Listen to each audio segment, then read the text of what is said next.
कयां लख बार शुक्राना मोहम्मद मुस्तफ़ायो।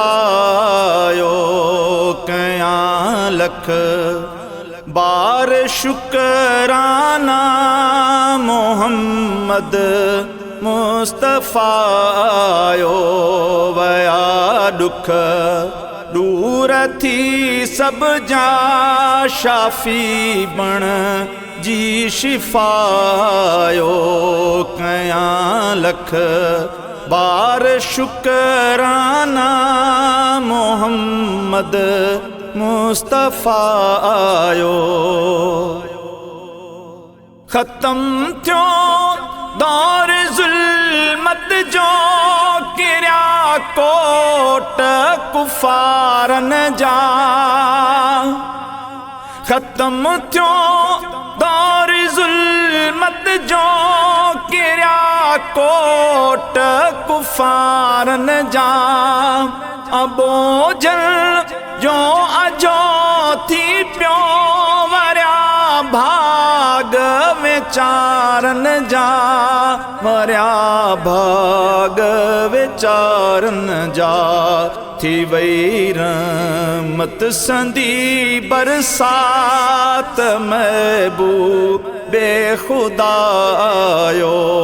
कयां लख बार शुक्राना मोहम्मद मुस्तफ़ायो।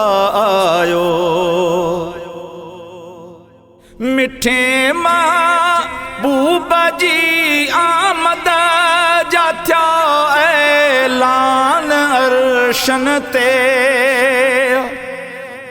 मिठे महबूब जी आमद जा थया ऐलान अर्शन ते।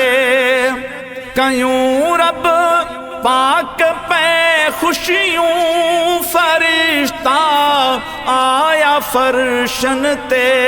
फरिश्ता आया फर्शन ते।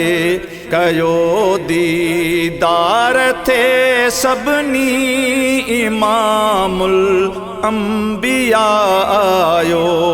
कयां लख बार शुक्राना मोहम्मद मुस्तफ़ायो। किरोणे कुर्ब अरबिया जा गणे केड़ा भला गण जन। किरोणे कुर्ब अरबिया जा गणे केड़ा भला गण जन। खणी के डाकिनायूं तबे शिकलियूं नथियूं मटजन। तबे शिकलियूं नथियूं मटजन। मुबारक बाद आ सब खे मिठो मुश्किल कुशायो। कयां लख बार शुक्राना मोहम्मद मुस्तफ़ायो। सना सोने तसाईं जी गाए खुद पाण थो खालिक।